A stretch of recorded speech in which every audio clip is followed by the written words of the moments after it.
FBI issued a heightened terror alert. Actually, it's been downgraded to elevated. And they're wanting people to report suspicious activity.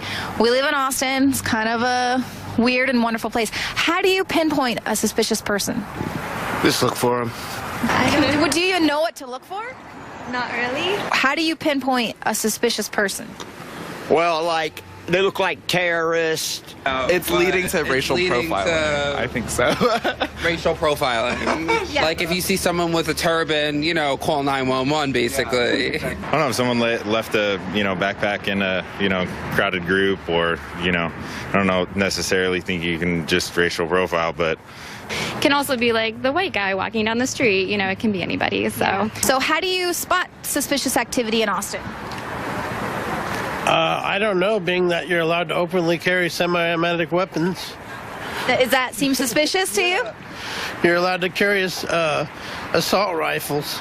That's pretty suspicious, I think. Do you think that this is going to be helpful and really stop something bad from happening, or make neighbors suspicious of each other? I think make the neighbor suspicion and be too scared about everything. So I don't think it's we need to trust, but I don't know, this time is really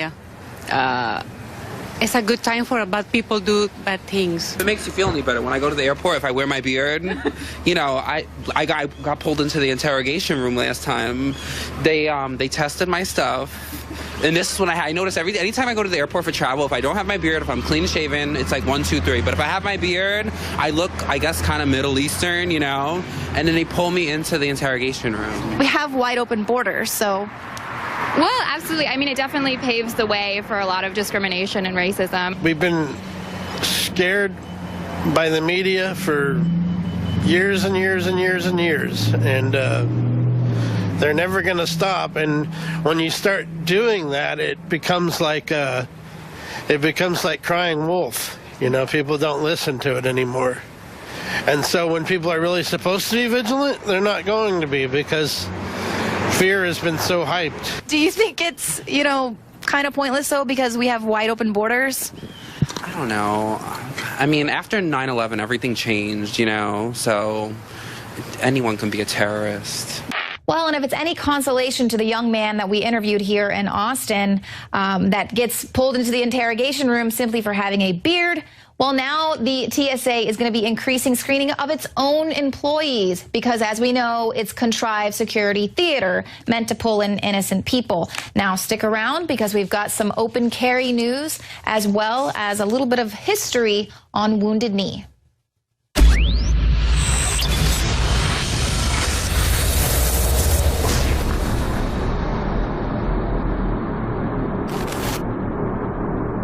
Shane Steiner's involvement with InfoWarsLife.com truly happened in an organic way. I went to high school with Shane, his brother, knew his parents well, and he was visiting the office once, hadn't been to the office in years, and said, wow, I notice you're making and selling supplements. Do these really work? Because I've tried a lot of supplements as a workout enthusiast, and I really think most of them are hype. And I said, here, take some home, try it. Well, a few weeks later, he came in blown away and said, I want to buy 3 boxes of this stuff to give my friends and family. It's simply amazing. He said, why does it work so well? And I said, listen, go to InfoWarsLife.com, watch the informational videos with Dr. Group and others. They understand how it all works. I know that it works for me. That's all I understand. The science, the facts, the research, people's testimonials, they're all on InfoWarsLife.com. You can check it out for yourself. I wanted to go to the gym. I wanted to push myself and work out harder. And that led to me being able to come out and do stuff like the barefooting and the surfing and stuff like that, which I've never done. I never would have done that 2 years ago.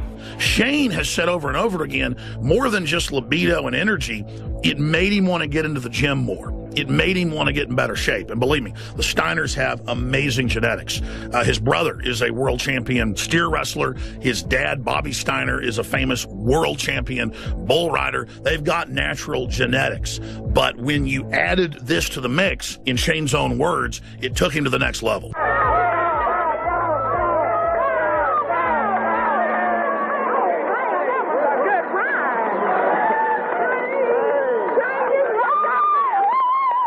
Shane noticed the mental clarity. Bobby was able to work out longer and gain muscle mass. He's already completely shredded. I gotta admit, for me, the biggest effect has been libido. Now, I've never claimed to have a body like some beach model, but back when I was 20, 22 years old and worked out every day, I looked great. But over the years, and being married, having 3 kids, working 18 hours a day, I gained basically 100 pounds. And it's been a long process losing that weight in the last 4 years. But if you look at the photos and the videos of what I looked like 4 or 5 years ago versus today, the results are dramatic. I'd already cleaned up my diet. I was working out hard, but I'd only lost about 20 pounds. It was adding the other key ingredients from InfoWarsLife.com that helped me personally go to the next level and shed another 35 pounds. This has actually made me feel so good that here lately, about a year ago, I started training jiu-jitsu, and that kind of led to doing some boxing and kickboxing. I mean, it's amazing that 2 years ago I was on the couch and couldn't even tie my shoes, and now I'm training with MMA fighters and just doing stuff that I never thought that I would be doing ever again. So Super Male Vitality has allowed me to do some amazing things, and if it has those kind of effects for me, I know that it will do great things for you. So just try Super Male Vitality. I promise you, you'll love it. And finally, let's look at Anthony Gucciardi, InfoWars.com reporter. He also works with Dr. Group and others, helping develop the newest, most cutting-edge, high-quality supplements. Let's take a look at what happened when he tried to barefoot ski for the first time with the Steiners. And remember, we're not making fun of him. He had the will to get in the arena, and he's lost more than 10 pounds in the last few years of fat and gained more than 10 pounds of muscle. And Anthony chalks it up to Super Male Vitality as well.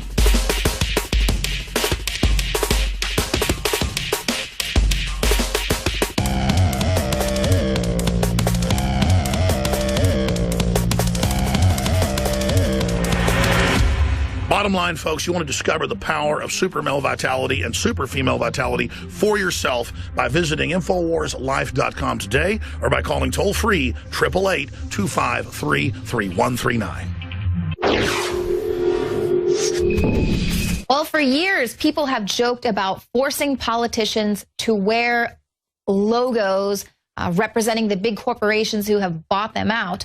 Well, now this could actually be a reality in California if one advocacy group has their way.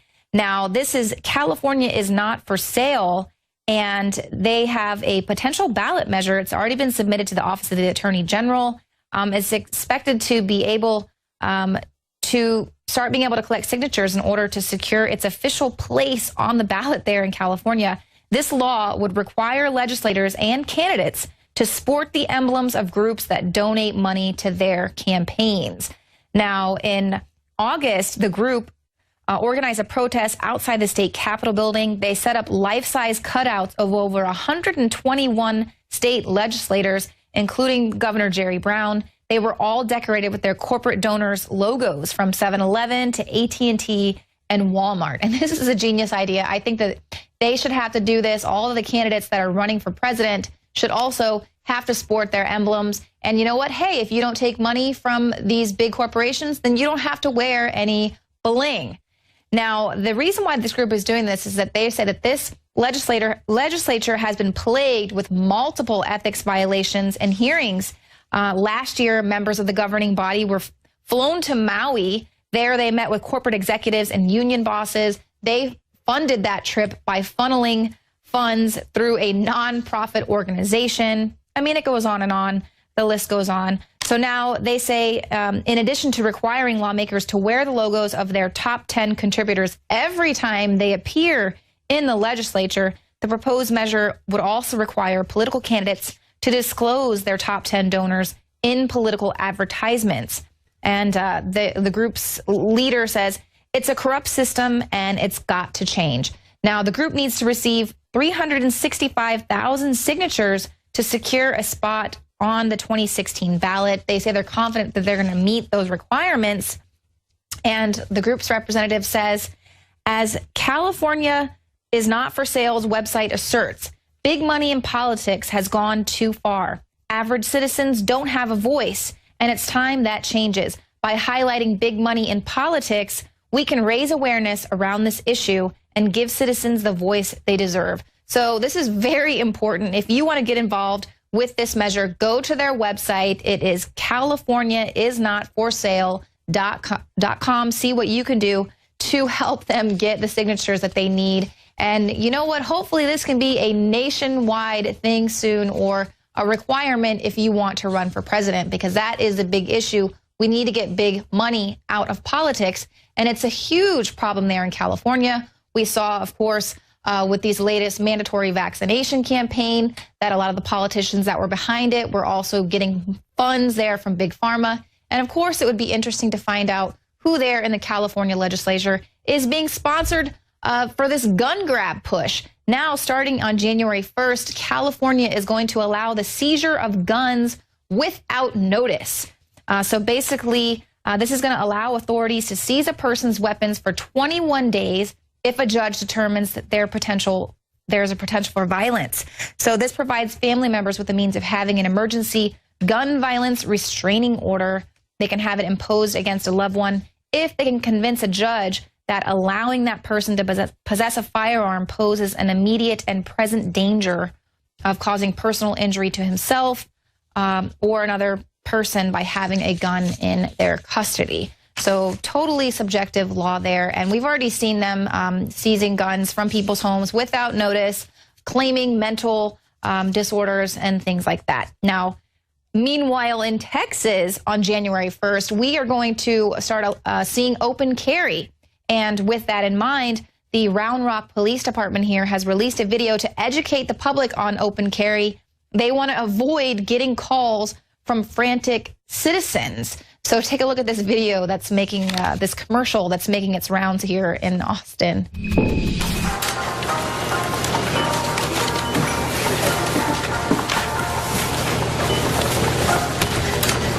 They have a gun.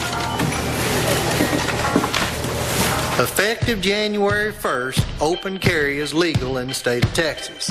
Law allows licensed citizens the right to carry handguns in plain view in a waist or a shoulder holster. Before you call 911, ask yourself, is the gun out of its holster? Is the person acting reckless, threatening, or a danger to the public? If you see something suspicious, call 911. Be open carry aware.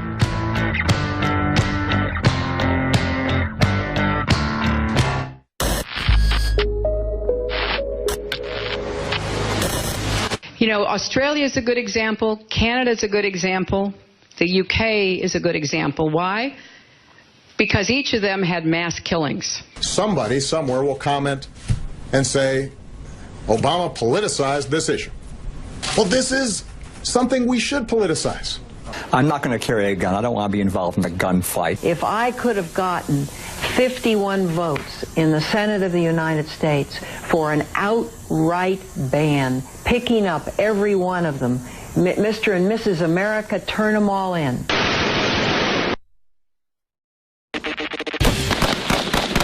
Go ahead. Make my day. So the notion that gun laws don't work, it's not borne out by the evidence.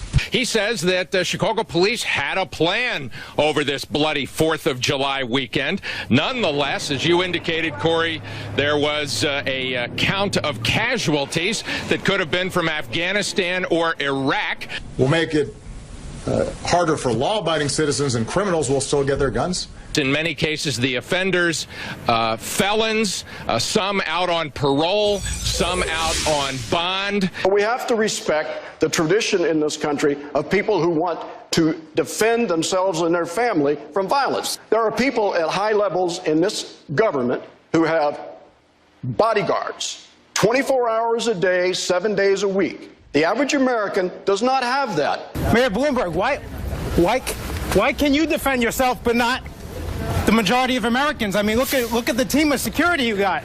Every day, every school, at every level. One thing that I think is clear with young people and with adults as well is that we just have to be repetitive about this, and we need to do this every day of the week and just really brainwash people into thinking about guns in a vastly different way. Was this the weapon of choice for a new kind of terrorist? When a 5-year-old girl said she and a classmate should shoot each other with bubbles, the school called it a terrorist threat. AK-47s belong in the hands of soldiers, not in the hands of criminals. You know, the right to bear arms is because that's the last form of defense against tyranny. Lay down your arms, you damned rebels!